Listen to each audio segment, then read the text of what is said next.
Sa mundong may himig ng click at tama, ang mga titik at damdamin naglalaro sa palad ng pahina. Sa Facebook, Twitter, Instagram at TikTok, ang mga salita ay sumisiklab parang alon sa dagat ng buhay. Ang like at heart ay diwa ng pag-angkin, mga retweet at share, lihim na pagsilayin. Sa Instagram, ang litrato ay kumakatawan, ang mga pangarap na tila'y hindi mararating. Sa Twitter, 280 na karakter ang sagisag, ng mabilisang pagsusulat, damdamin ay naglalagablab. Mga hashtag na nagsusulong ng advokasya sa malawakang kampanya, likas na kabayanihan. Sa TikTok, sayaw at kantay nagtataglay, mga mukha ng kasaysayan, masaya ay nakikita. Sa bawat lipad ng mga paborito, ang damdamin ay nadarama, pag-asa ay bumabalot. Ngunit sa likod ng screen, diwa ay nag-iiba, mga pusong naglalakbay, minsan ay naliligaw. Sa mundo ng social media, likas ang kompetisyon, subalit sa kabila nito, ang pagmamahala ng tunay na misyon. Sa bawat status at tweet, damdamin ay sumasaludo. Ang mga taong may pangarap, sa bawat puso ay nagmumula.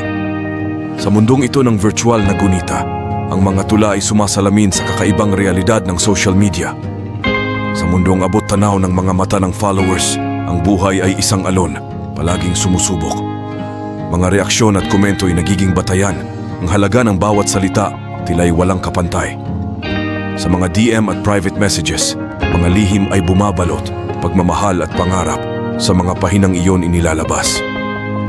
Mga virtual na yakap, mga kaibigang online, sa kakaibang paraan, nagiging buhay at totoo. Ngunit may mga tagpo ng pangungulila, mga pag-iyak sa dilim, kahit di kita. Ang pag-asay naglalakbay sa keyboard at screen, sa pag-asang may magbukas na pintuan sa likod ng kurtina. Sa gitna ng mga kwento, may mga paminsang kasinungalingan, mga litrato'y hinahanap ang tamang anggulo, ang likas na kagandahan, nililinang sa filter. Sa paghahanap ng perpekto, kaligayahan ay naililihim. Sa mundong puno ng retokado at iksi, ang tunay na halaga ng tao, minsan ay nakakalimutan.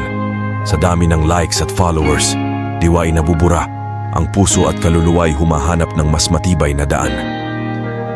Sa mundong ito ng pagyakap sa kaharian ng social media, may mga kwento ng tagumpay at pag-ibig na naghahari. Ngunit sa likod ng lahat, ang mga saloobin ng puso, ang tunay na kayamanan, hindi nasusukat sa numerong nasa screen.